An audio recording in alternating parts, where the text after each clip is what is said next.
serikali yao. Lakini pia ni hotuba ambayo imetoa mwanga kwamba ilani ya CCM 2025-2030 inakwenda kutekelezwa kikamilifu.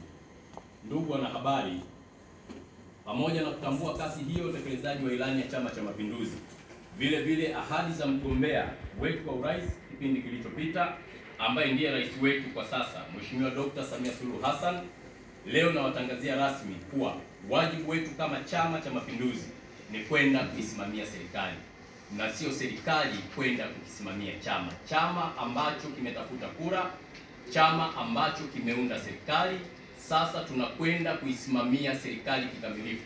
Na ndio maana awali nimesema wateuliwa wote waende wakawajibike, kwa sababu chama hakitasita kumchukulia hatua kiongozi yoyote wa serikali, awe mteuliwa awe mchaguliwa, ambaye atakwenda kufanya kazi kwa maslahi yake binafsi.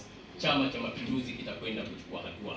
Hivyo nitoe rai kwa waheshimiwa mawaziri, manaibu waziri, viongozi ngazi ya serikali, wakuu wa mikoa, wakuu wa wilaya, wakurugenzi wa halmashauri mpaka kule chini, waende wakafanye kazi ya kuhakikisha matarajio na maono ya Mheshimiwa Rais yanakwenda kukamilika.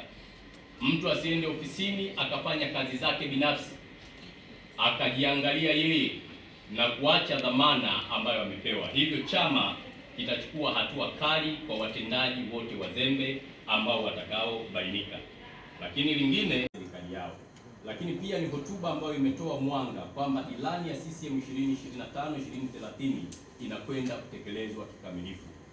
Ndugu wanahabari, pamoja na kutambua kasi hiyo utekelezaji wa ilani ya Chama cha Mapinduzi, vile vile ahadi za mgombea wetu kwa urais kipindi kilichopita ambaye ndiye rais wetu kwa sasa, Mheshimiwa Dr. Samia Suluhu Hassan, leo nawatangazia rasmi kuwa wajibu wetu kama Chama cha Mapinduzi ni kwenda kuisimamia serikali na sio serikali kwenda kukisimamia chama. Chama ambacho kimetafuta kura, chama ambacho kimeunda serikali, sasa tunakwenda kuisimamia serikali kikamilifu.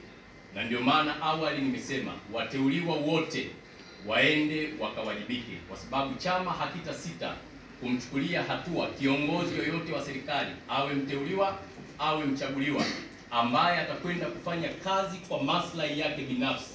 Chama cha Mapinduzi kitakwenda kuchukua hatua.